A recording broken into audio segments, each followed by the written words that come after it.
Tariki ya mbere Gashyantare duhimbaza abatagatifu: Verediana umubikira, Era umubikira, Piyoni uwahowe Imana.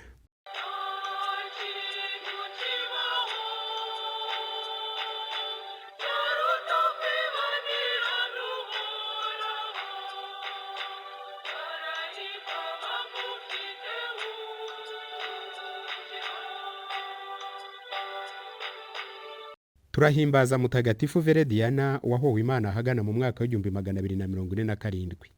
Mutagatifu Verediana yavukiye mu gihugu cy'Ubutaliyani. Ababyeyi be bari abantu biyubashye cyane kandi bafite agaciro mu gihugu. Kuva akiri muto yagiriraga impuhwe abakene, agakunda kubafasha abaha ibibatunga. Hari umunsi umwe yigeze gufata ku bicuruzwa by'iduka rya se agaburira abashonji.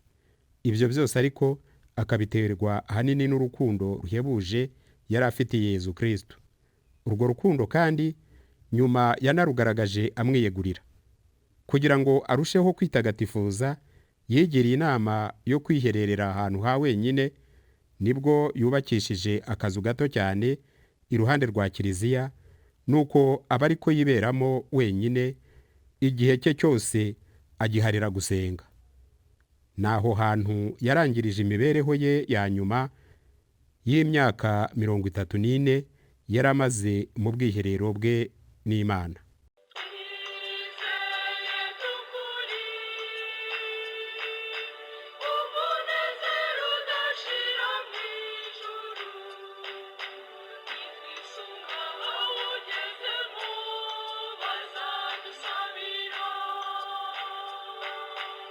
Abandi batagatifu bizihizwa uyu munsi: Isimirini muri Aziya ntoya turahimbaza mutagatifu Piyoni umusaserdoti n'uwahowe Imana. Yanditse ibitabo byiza byinshi byemeza uburyo ubukristu ari bwo yobokamana ry'ukuri. Arabizira, baramufata. Mu buroko bamushingisha inyundo imisumari myinshi, ahakomereza abandi bakristu bari bafunganye. Nyuma bamutwikira ku gitanda cy'icyuma, apfana kuri ubwo buryo n'abandi bakristu 15. Mwabiteguriwe kandi mubigezwaho na André Holland TV Rwanda. Mugira amahoro.